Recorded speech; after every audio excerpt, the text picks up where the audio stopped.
I felt that she has utilized her 2020 pretty good. So she has been listed as one of the inspiring personalities on LinkedIn 2020 in training fraternity. She has been featured in the annual edition of Women Entrepreneur India magazine as top 10 leaders in soft skill industry 2020. And she has also been certified as master trainer by IISC India. What an achievement, Ravi. Thank you so much for joining today with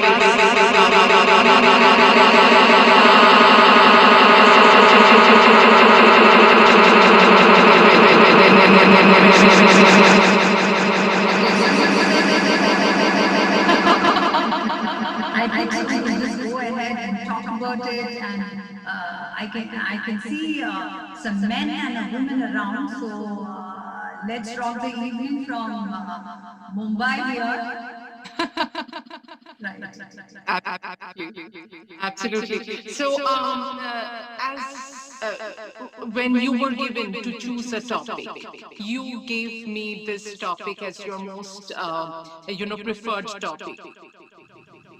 Choose to challenge. What do you mean by it? Like, do we always fall in that category that we are lacking in challenging ourselves? Or we are, we have to take more challenges up ourselves. So, what do you understand, or why did you even choose this topic? Choose to challenge. What do you say, or what is your take on the topic?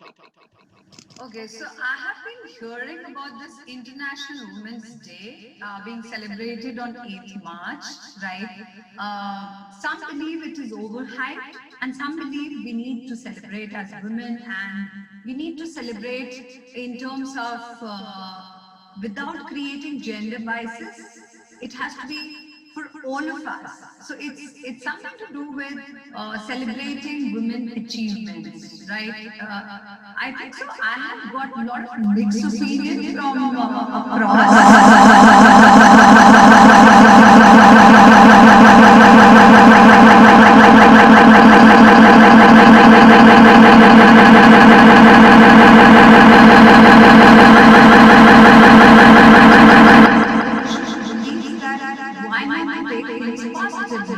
and we can choose what's good and bad ourselves. So at this point of time, I think so I picked up the theme, which is a theme being given by UN, okay, and it is a theme which talks about the International Women's Day 2021, which is called Choose to Challenge. And when I do something like this, you can just, all of you who are online can just do it like this. So that's the theme of I have chosen to take a challenge. Let's all choose. And when you go through the social media, you will imagine that there are so many men who have joined this in terms of initiating to challenge themselves also. So we are not talking about specifically a particular gender, but why not to challenge the world to get into an alert world, right? And what does challenge bring to all of us in our lives is it brings a change. Are we ready for that change? And during the pandemic, I have observed that a lot of people lost in jobs, right? Whether it is men, women, right? A lot of businesses were shut. Was it just being a differentiation in terms of whether men are losing more jobs or women? No. They have equally lost jobs, right? And we are picking up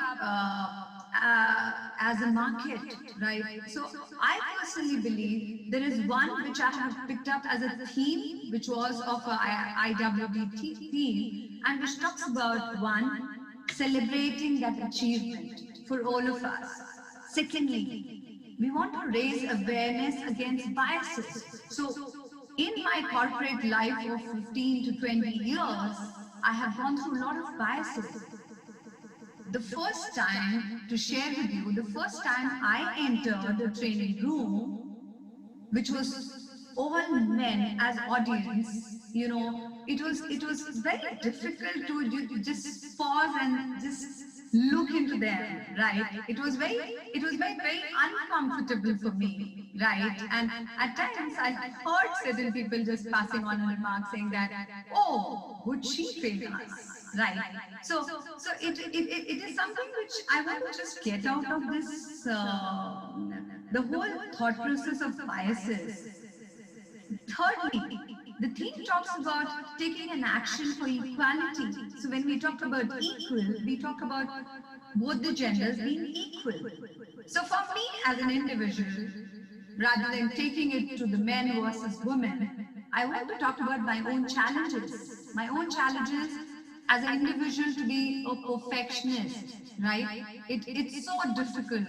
People say perfection is dead, right?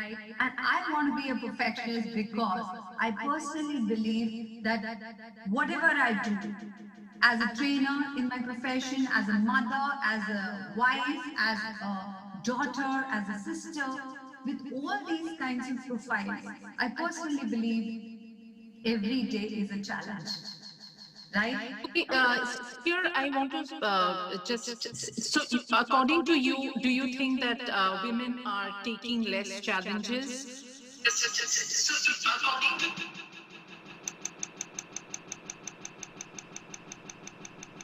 Right, Julian?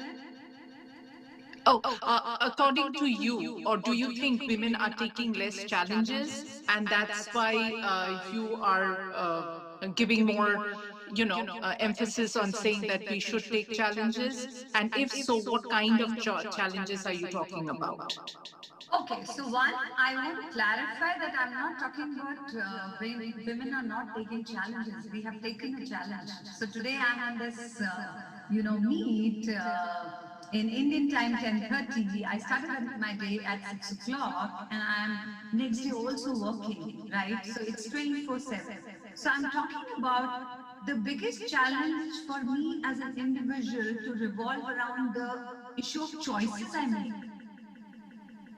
Sorry, the freedom of the choices I make. So do I have that choices, and can I make a challenge to myself to make those choices? Am I making sense to you now? Yeah, sort of. Yeah.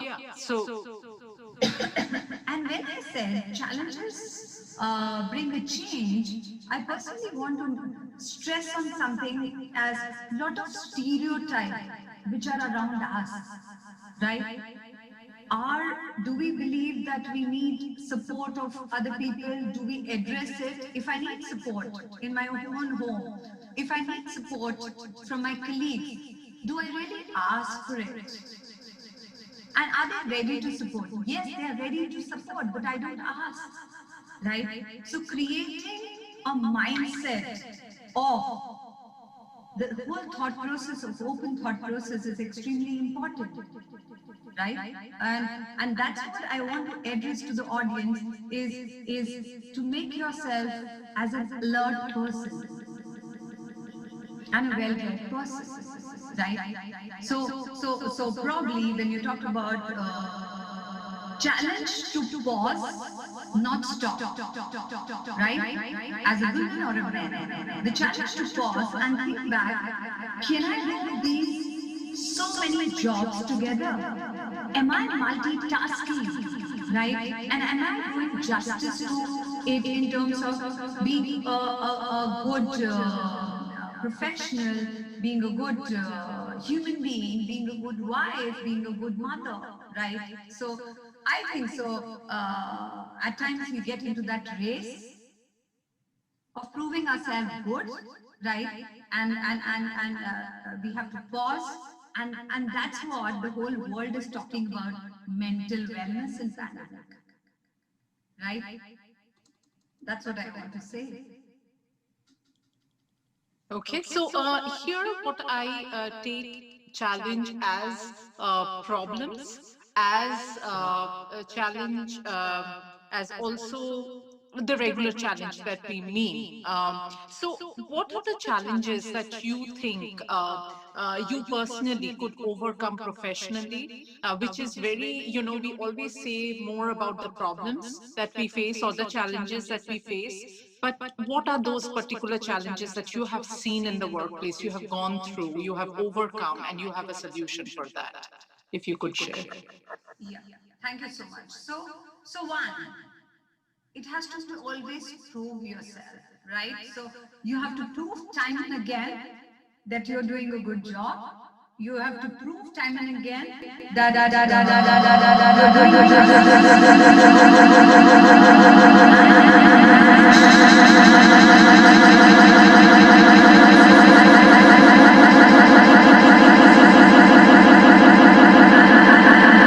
somebody would come to me and say that, are you sure you would be okay to travel?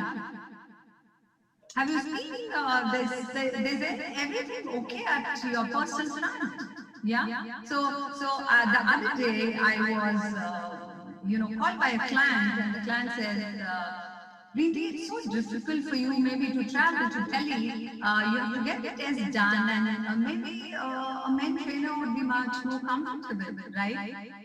And I was zapped to listen to this, right? So I said, why not me? So I'm actually surprised that with those kinds of responses when I have been told that, oh, would you be okay to work late evening, right? Would you be comfortable to stay in a hotel like this, and loads of examples like that, right? So one is I have been on this challenge of proving myself seriously at times being a woman, right? Secondly, I would say again the biases and prejudices which we have in terms of the age, we may have in terms of dressing, the way you conduct yourself. So probably you make an impression of an individual just looking at that person. How can I, right? So do we give that much of time to understand, and being understood is what is extremely important. Uh, I think so. When I was just talking to a lot of the women folks who are my friends from the corporate world, I think so. We all have to create this something called as a new girls club, right? To support each other. And I think so. It may sound very weird, but a lot of women I have observed to say live on social media, at times women don't support women, right? But I think so. I have been blessed with a lot of successful women around me, and we have created such kind of inclusive environment to be supportive to each other. So why not to amplify other women folks, right? Okay. Thirdly, I think so. What I repeatedly say to all the people, women or men, is slow down, right? Take care of your mental wellness, mental well being. That has also become challenging in today's time, right? So these are few things which generally come to my mind. And I think so there is too much of stereotype which we have to come out of. Okay, leading to this, what you said just now, my personal way that seeing political parties, I could never support one because I can't see everything good in one side. So my strategy, I cannot. For saying this, when you have been asked to go somewhere or you have been asked to attend a meeting late night, and if this presumably a male boss or a manager has not asked you that thing, like, will you be comfortable or is it okay with you, then we easily judge them as being unsensitive, insensitive, and they are not, they don't understand our problem. So that has been a problem. Uh, and we do not really, uh, you know, take into consideration when we get a post or when we are asked, we always feel that okay, we are not thought equally, but we do again the other way around as well. Doesn't he understand that I have a family and I cannot go in the evening? Doesn't he have that much of sense? So that also comes from women. So isn't that, Julian, insensitive of ourselves also? Exactly. Yes, as an individual also, we are so insensitive to even ask or say, right? And that's why when you talk about gender sensitivity, you're talking about both the gender and all the gender, right?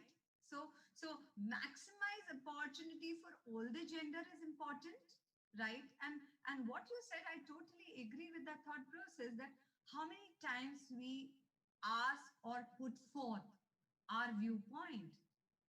And I don't think so. People are so insensitive to force us also, right? So the challenge is with us also individually, and we have to put forth that yes, now we have challenged ourselves and we can go that extra mile and do that work. What you expect your male counterpart to do it. So that, as you said in the beginning, to said it to tell it aloud is also important. Once you have challenged yourself, you have overcome those challenges. That's what you mean, Riti?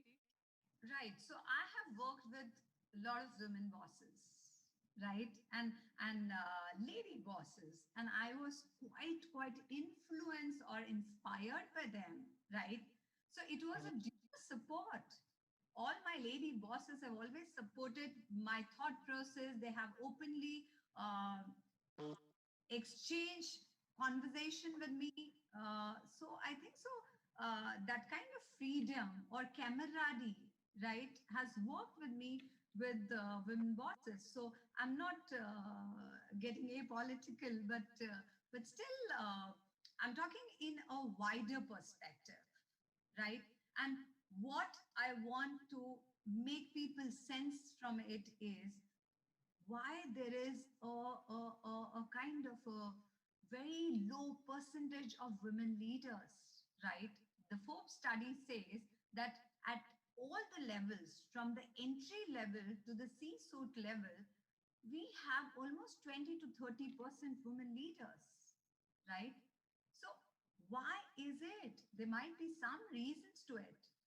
I don't say that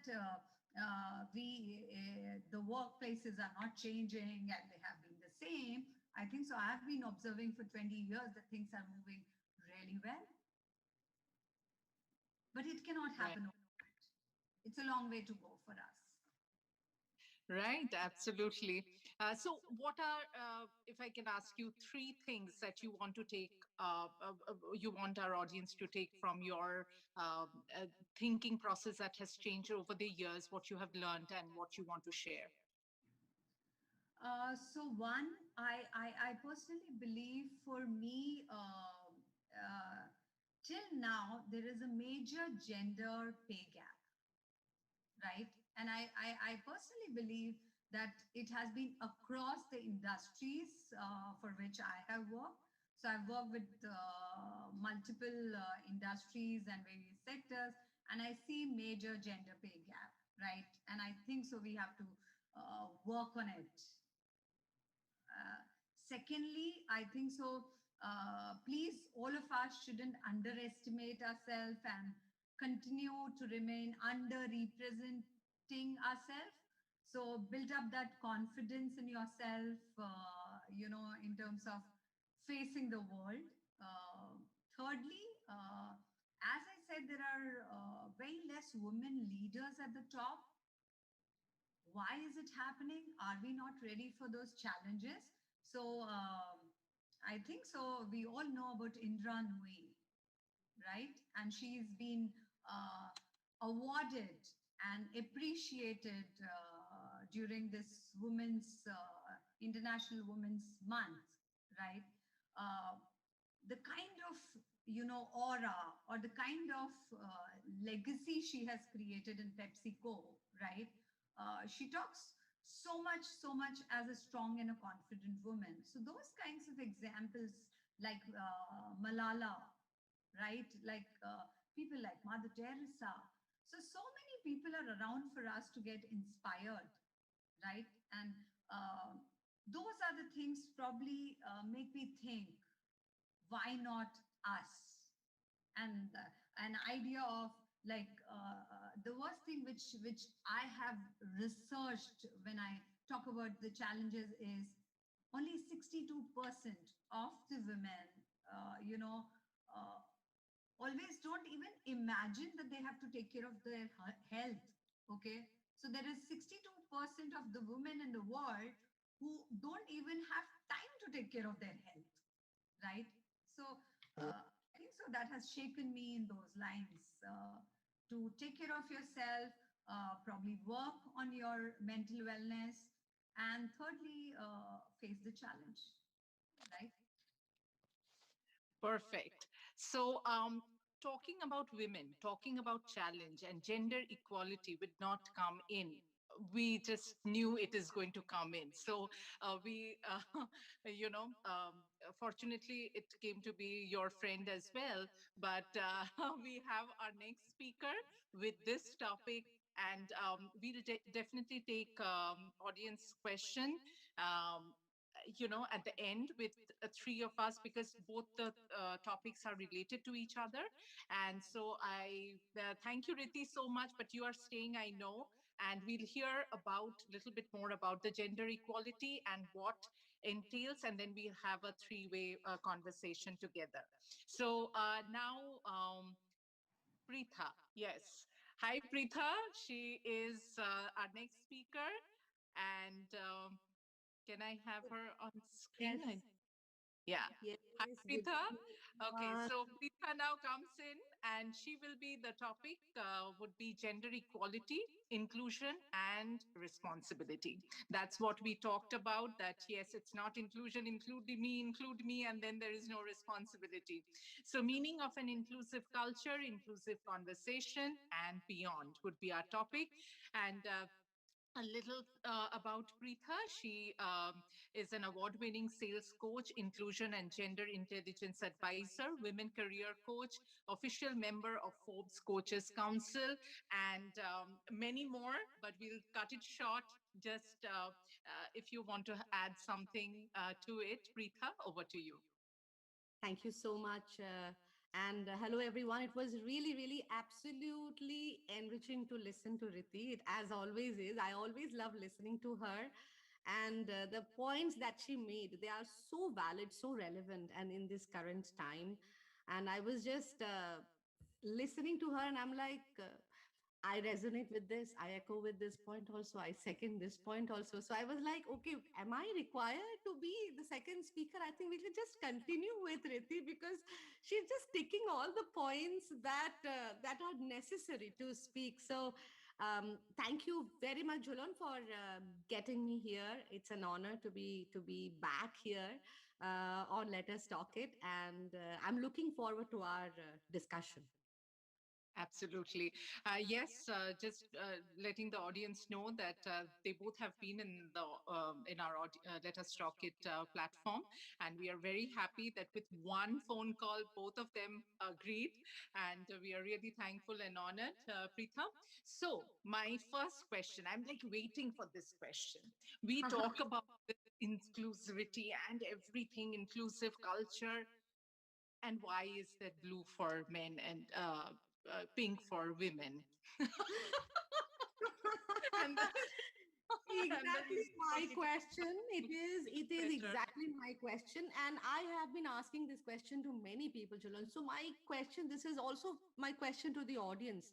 If you are able to research and find out that who is that person who invented this, that pink has to be for women and blue has to be for men, because I feel one About with inclusiveness. yeah, with women I don't have a problem because we really are wearing blue also, we are wearing pink also, so we, with us it's all fine. You give us pink, no problem, pink is a beautiful color, we don't mind. But I know that men also love the color pink.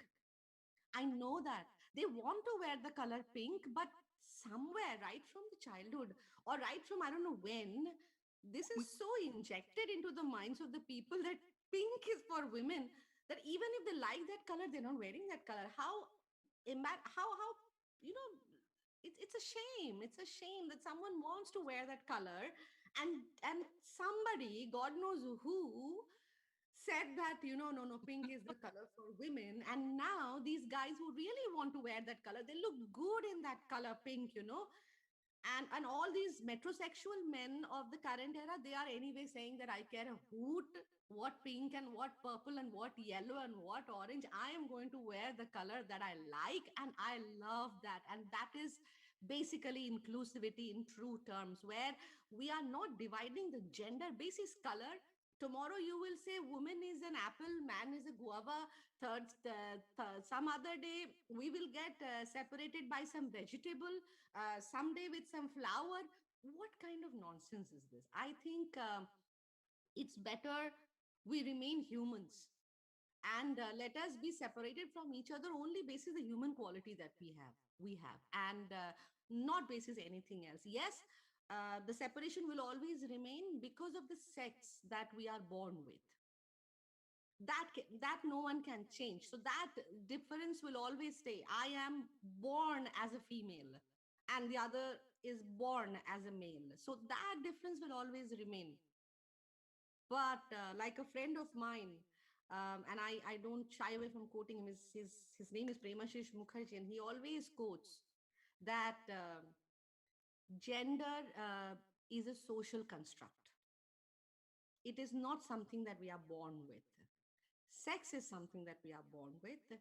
Gender is something that was the gift or or I don't know. It was bane of the society. Society gave this thing to us, putting us and framing us into these different norms and saying that okay, you are a woman, you're a woman, so this is your gender. You're a man, this is your gender. Now that you have these two different genders, so these are the norms for you and these are the norms for you. And all we did, all men and women, both of us, we just followed whatever norms were given to us. Thankfully, everybody's rising up now. Everybody's waking up now. Not only women. I mean, yes, the women activism is happening, and women are, and not only now, women since 1800s have been fighting for the cause of the rights for women. But what is very, very heartening to see now is that the men are also fighting for the rights of the women, and they have realized that enough of this patriarchal society and the norms that has been laid down by the society. uh, they are accepting the contribution of the women. They are accepting what women are and how important they are in their lives, as whatever is the role that they are playing. Anyone who is playing, no one can deny now the role of a woman. And I think that is more heartening now. So my only thing is that, pink, blue, green, orange, whatever color you like, men, women, uh, whichever gender you belong to, please wear the color uh, that you prefer. Please go ahead Yeah, and wear what you want to. right. But my point is a little deeper than that. That when such a thing, because when I was young and, my dad used to wear that light pink color shirt, I used to love that. And then with time, it's just this society that penetrated so hard that we cannot even think of our husband wearing even saying that I want to wear a light pink shirt. I mean, in social, I'm just saying. So then from childhood, when people have been you are the male of the family and all of that, how deep is it that it will take so long to change? And what do you understand by, or what do you mean by inclusive culture, which we can work on right now to build a better future? This is a very, very interesting question. And you are right. This is something which is very deep because it has happened through childhood, through a lot of things that we have been reading, we have been taught. I'll give you examples. All these fairy tales that we have read. What has these fairy tales been teaching us? That there's always a damsel in distress. And there is a knight in shining armor who will come and save this damsel in distress. Now, what is, imagine these girls, us who were kids and we were listening